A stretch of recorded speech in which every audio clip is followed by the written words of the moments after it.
I appreciate all of you staying for the talk. So today I'm happy to present some information I have prepared for you related to harvest and control. And regarding to the main topic, as I added in the title, integrated with management tools. So this morning we have the joy of appreciating very good insights on the integrated pest management. I'm hoping I can add a little bit more to that information. So starting, can you hear me? Yeah? Sorry. So starting for the ones that are not weed scientists here, just want to point out what are our major issues currently in our field, and as you can imagine, is fighting resistance as other entomologists and plant pathologists are currently. And this picture over here depicts, this is the number of cases that are unique for a species. So for example, when we started to report it in late 1950s to up to date, we have about 490 cases. And it is pretty serious. And just in the US, we're responsible for about 30% or 34% of those cases. So it's not that it does not really impact us in our current cropping system. And these pictures over here, for the ones that are not familiar with how resistance can ruin your life. So imagine if you're a cotton farmer and this is your cotton over here in the box, and then this is glyphosate-resistant polymer amaranth. And then you go up the field and you see this, you just want to cry a little bit because there's not much to do at this point. And this stage where the plant is very competitive, so it's highly likely that the polymer amaranth is going to overgrow that cotton and you ended up with pretty much very little yield. In this case, it's more towards the west, where you find the sugar beet, and this Sarcoides paparia or Basis paparia that we learned something about today. You can see how this is a tumbleweed, and then it goes tumble around there, and that's all the resistant seeds that were dropped during the tumble, and now the farmer cannot control those.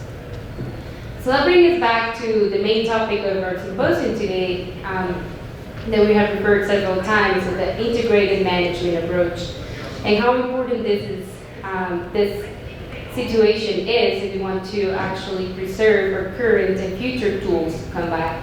So I put this diagram over here where we have mechanical, cultural, chemical, biological, and ideally so we work with all these tools together in order to diversify our management strategies, add some weed biology knowledge, and therefore we are preventing or delaying the evolutionary adaptation of these species. Early this morning also we learned on what other methods for weed control are, and this is just some pictures I gathered from Google, and I did this graph too, but pretty much we're moving towards robotics, machine learning, sensor-driven drones, and they can identify where the weeds are and either laser them or spray them targeted. We also are still working on the breeding progress, where we have more competitive varieties or varieties that are actually tolerant to herbicides. We also have herbicides, of course, and cultural practices that we have been using for a long time, such as crop rotation. And then we have a seed bank management as well, that is kind of tackling one of the cycles of the life cycles of the weed species, which is preventing future generations to come back. So what we talked about before is regarding to the management of the seed bank. This is an example of how harvest weed seed control affects or impacts the seeds, where we have the combine picking up the grain while cutting the wheat, and then separating the chaff out of the grains, and then keeping the grains in the combine, but throwing away all that chaff. The wheat seeds are usually lighter in weight than the grain, so therefore they're going to go with the chaff fraction. So therefore we are actually throwing and dispersing all those seeds for the next season. So there's an opportunity there, and this is why these methods of harvest weed seed control loop, they try to prevent this from happening. So either removing the seed from the field or destroying the seed inside. And like, just to give you a little bit more understanding, this is kind of like targeting this analogy, which was actually told by my advisor, and I found it very funny, and it's hard to say it. interesting. So we have the seeds, and those are for the plant, in the plant mine. It's like deposit that you will have seeds for the upcoming generation and make sure that the species will stay in the agroecosystem. And then the seedlings are withdrawal, because we know that even if this plant deposits 100,000 seeds, is going to germinate only like 1 or 2% out of those. And then the rest of the seeds are going to sit in that ground, and they're going to wait for when the moment is right to germinate. So what we're doing in here is trying to prevent those deposits and increasing those withdrawals. So hopefully the seed bank is going to be reduced within time of repeatedly using this series of techniques. So no savings and no seed bank for those weed species. So the people that have been working more in the harvest weed seed control area, so the pioneers in this research have been a group in Australia. And here we can learn how, for example, this is not necessarily the same species we have here, but for example, this is a graph depicting the seed retention, and with this I meant the amount of seed that is kept in the upper canopy. And this is at the time past crop maturity, so over here in 0 will be when the farmer goes and harvests the wheat. This is 10 days after that specific moment, and then so on. But I'd like to point out this in the square where at the day that the farmer is going to actually harvest that wheat, over 75% across this species, the seed, most of the seed is still retained in that upper canopy. So there's actually an opportunity to collect most of the seed at harvest. This other graph over here represents a combination of herbicides and harvest weed seed control system, and how actually with time you can decrease and drive that population, in this case ryegrass, close to 0. So going back to the previous analogy, if we actually prevent this from happening, we can expect that the seed bank is going to be reduced at the point that the amount of individuals left will be less and less.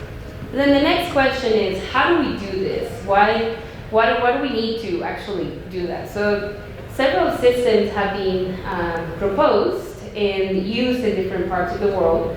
So we have this one, it's called direct chaff bale. So pretty much is an attachment that you can put in your combine, and then it's going to bale all that chaff, and then you can take those bales out of the field and use it for other purposes, and therefore you will be taking that chaff and the seeds out of the field. Another option is the narrow windrow burning. So this one is pretty much pile up all the chaff and then light it on fire. So as you can expect, right, that's not a good option for our cropping system, because it's definitely a fire hazard. Unless we want to burn the state, we could do that. And also this system, the chaff bale system, is not very suitable for Colorado conditions, because we need that chaff to preserve the snow and the soil moisture in the soil, and also for nutrient cycling and other benefits related to soil health. So we don't want to think about these methods as a possibility for Colorado cropping systems. Then we have what's called a seed destructor or chaff mills. This is actually interesting because the first prototype was actually developed for a farmer who was tired of these seeds, and then he came up with this mill, which works like a hammer, and destroyed everything in the chaff section, and then returned the chaff back to the field. Now there are commercial versions. This is the first prototype that it was actually a cart that the combine pulls, and then it throws the chaff over there, and here's where the nail is, and then returns back to the field as a pulverized chaff. Currently, there are these two prototypes available. This is the one that was designed by the farmer. It's called Integrated Harrington Seed Destructor. And then the competitor is the Seed Terminator. So they both work under the same principle. And on the downside of this system is that you actually, it has an energy cost, so you probably have to invest a little more in your amount of gasoline or petrol you put in your combine.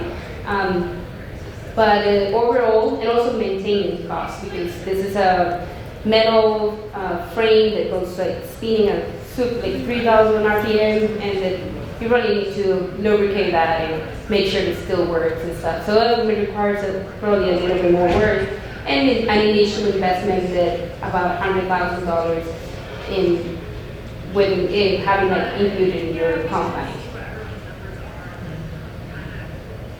Then we have what is called chaff lining, chaff deck. The only difference between chaff lining and chaff deck is that the chaff deck is designed to pile up the chaff where the tractor tracks are. So, and currently in our farming systems, most of the farmers have GPS-based tractors, so you always drive on the same places. And ideally, the reason of having it on those tracks is that you can compact it with time, and you can also make sure that you can actually have more visibility if the weeds come back, because they start to emerge, you can actually easily kill them. But both of them work on the same principle. They just pile the chaff in the specific places in the field. Across all the harvest weed control options or systems is the one that is cheaper, because it's just an easy adaptation in your combine that you can actually get this effect. And there's no extra energy required for the combine to do this, and you can actually think it on, instead of doing a broadcast application, you can do a more targeted herbicide application and only apply where the chaff lining is. Therefore, you will be reducing the amount of herbicide you're putting in your field. And it's expected that once the chaff is piled up in that way, moisture, insects, predation, and other factors will influence the seed viability. Therefore, the seed will not germinate the next season. Just as an example, as I said before, Australia has been the teachers in this technology, and they recently published this paper, which I found very interesting, where they actually conducted a broad survey across farmers and see how many of them actually adopted these systems and what do they think about it, and etc. And they also did a projection of where they're going to be in 5 years. And currently, if you looked at the total adoption across either system, they're about 43% of birds are actually using some kind of harvest weed seed control. Therefore, I think you can learn that it's actually a big opportunity, and it's actually working for growers, which is what we want. So therefore, we were wondering, we have these weeds over here in Colorado, which is our winter annual grasses.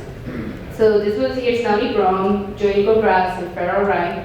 And as you notice, they have very similar growth habit in maturity as wheat. So we thought about, this is a big opportunity, therefore we can think on a possible harvest weed seed control. But then first we were wondering, the majority of these seeds are actually retained in the harvestable section once the wheat is ready to be harvested, right? Therefore, we conducted a field survey, and we went twice during the summers of 2015 and 2016 and collected samples across eastern Colorado. So what we did, it was pretty much imitate what the harvester will do. We're very careful. We did not have any of the harvest weed seed control systems available. It was pretty much observational and see how much of the actually seed total was still retained in the upper canopy. So we went to harvest 1 square meter where seeds were present, weed species were present. And then we picked all the seeds that were on the ground. And then we separate by hand all these weed seeds and count them. And compare how many were, out of the total seeds, how many were still retained in the upper canopy compared to how many still or were already shattered on the ground. Additionally, we have an opportunity to use it's called like a prototype of a Harrington seed structure, but it's just not in the tractor. It's just for research purpose because it's fixed. So what we did is we took some wheat chaff from the wheat breeding program, and we passed it through the combine to imitate the same kind of like distribution that what it does in the field. We collected that chaff, then we put a known amount of wheat seeds in that chaff, and we pass it through the mill. And this is the difference of the chaff, how it looked like. And then we grew, we planted all the samples and see how many of those seeds will actually germinate. And I will show you the results in a minute, but what would you think it could happen right after coming from here to here? So moving on to the results section. So here is, this is the results from both years. So we have the species, Dalicron, feral rye, and Jodico grass. On the left axis, we have the seed retention, and again, repeat, the seed retention is the amount of the percentage of seed is still there in the harvestable section or on the upper canopy of the plant. Here we have downy brown, which, as you can see, has the larger variability across the tree species, and we can expect. We're kind of like interested in looking at this data because feral rye, it doesn't have that much variability. There are some outliers in here, but also those might correspond to a hailstorm that happened in those sets. So of course there's no weeds. And Jodico grass has already, has as well, kind of a lot of variability, but most of the crossed tree species, downy brown is the one that has larger variability. We were thinking, okay, this is a invasive species which succeed across the West, and now it's getting into scarping systems. So first, that could explain the data, but also at the same time, it's a warning sign that these species have a wide range of seed shattering patterns where we can find a lot of them that are very low, but a lot of them are very high. So that's telling us that we might have to be careful if we start managing downy brown only with harvest weed seed control. We probably start selecting for those that have early shattering. But overall, across the tree species, you can expect over 75% of the seed is still retained in the upper canopy. So if you can destroy or remove 75% of the seed every time you harvest, I think that's already a win. Whereas you have to fight them every year consistently in large amounts. We also looked at the height. So we compared the height of wheat, downy brown, feral rye, Jodico grass. And the reason we looked at the height is just to see how much of an opportunity or which species will have the highest opportunity to be harvested at the same time that the wheat. So over here, this line represents the standard harvest height. And as you can see, Jodico grass might have a disadvantage over downy brown and feral rye. It's shorter, and as it gets mature, it starts to bend. So it's probably why the height is much lower, shorter. But the good thing is that you can actually move this bar up and down as you prefer. It's interesting because actually quite a bit of growers in Colorado, they like to do strip headers, and those are like pretty like above here, so that definitely will miss Jodico grass.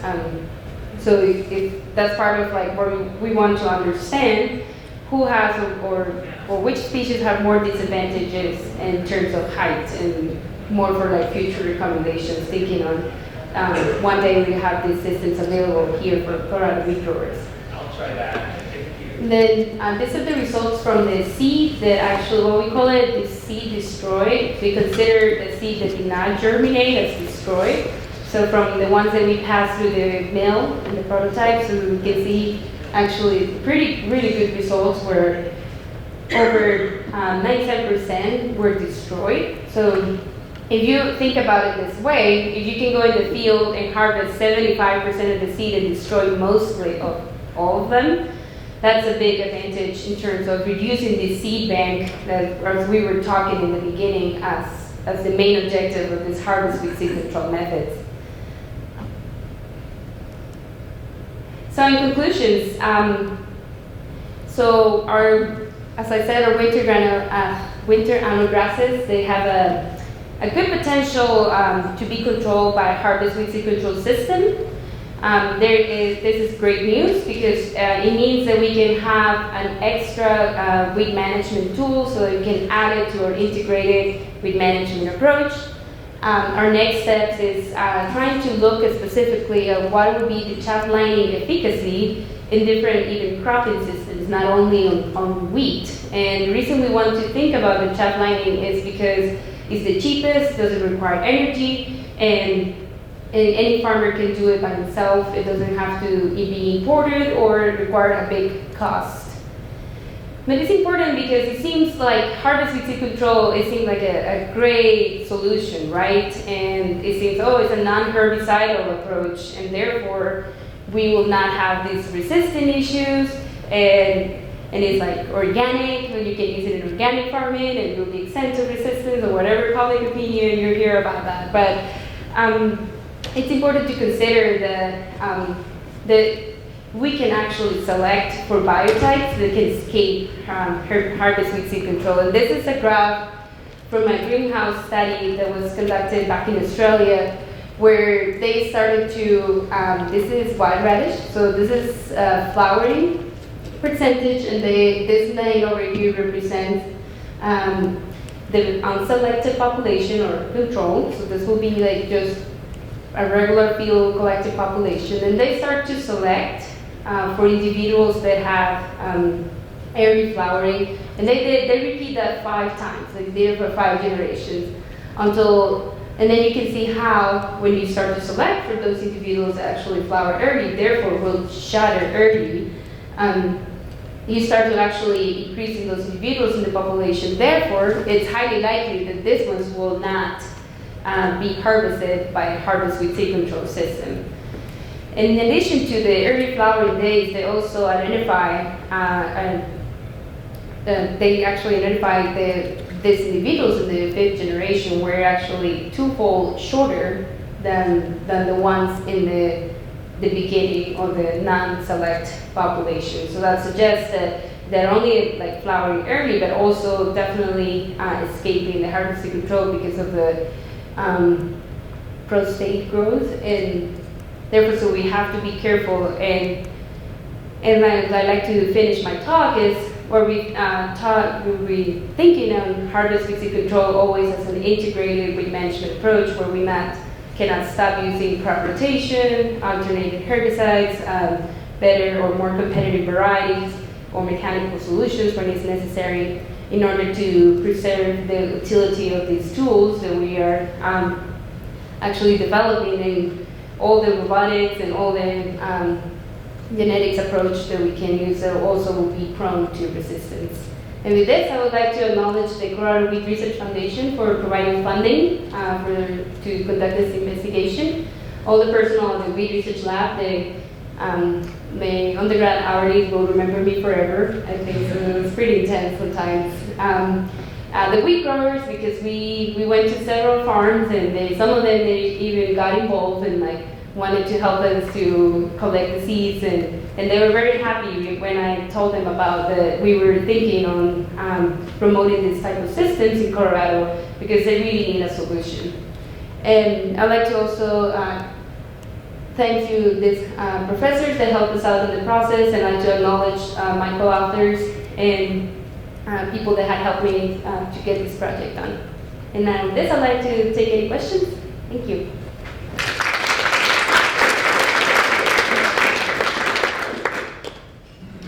We have time for questions. Ready? Okay, so I know you mentioned the greenhouse study on the shipping flowering time, but in Australia, where they've really been doing this often, have they seen anything else that they've done to get around their C2, which is hard to know? I know height is probably one. Yeah, so the question is if in Australia they have been using the systems for a longer time, if they have reported any official resistant cases to harvest weed seed control. Is that the question? So they have, yes, but it's not like official yet. So it's kind of at this point they're probably working on getting out like that publication. But yeah, there's some evidence of some plants I don't recall exactly the species right now that actually have this prostate growth. Yeah. Yes, Amy? I was wondering if you could talk a little bit more. Some of the challenges we have in our college is we don't have ag engineering in our college, and so if you could talk a little bit more about engineering improvements you think might be helpful with your project. Do you think it's the equipment is where it needs to be, or is there something you wish you had? So basic part of the question. So she's asking, based on the challenges we have here to make this methods more efficient or more applicable to our area, what would we like to be done by either engineers or us, or yeah. I guess in this case will be so the males. They look like a very nice option because for sure you're getting destroying the seed. I guess in that case we'll be having at least the possibility to build something similar to a mill into one of our combines in the farm, or even having, because they're from the chaff lining. Well, I don't want to go back, but there's actually a company that does the chaff deck, and it's actually very nice as well. So probably I would like from engineering or whoever can help me to develop like a quick guide of how do you do this on your own combine, and quick steps, pictures, and costs related, so we can actually use it as an extension tool.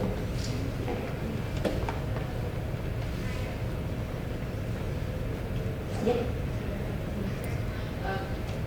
What crops have they used for this successfully? Is it just cereals? Mostly, yes. Well, actually, in the south, they're testing it for cotton and soybean for specific management of palmer amaranth. Yeah, and it has, yeah, no, and it has been, they showed promising results, honestly. Yeah.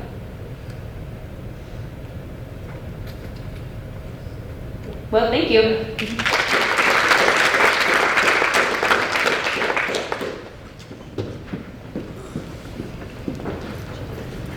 gonna change.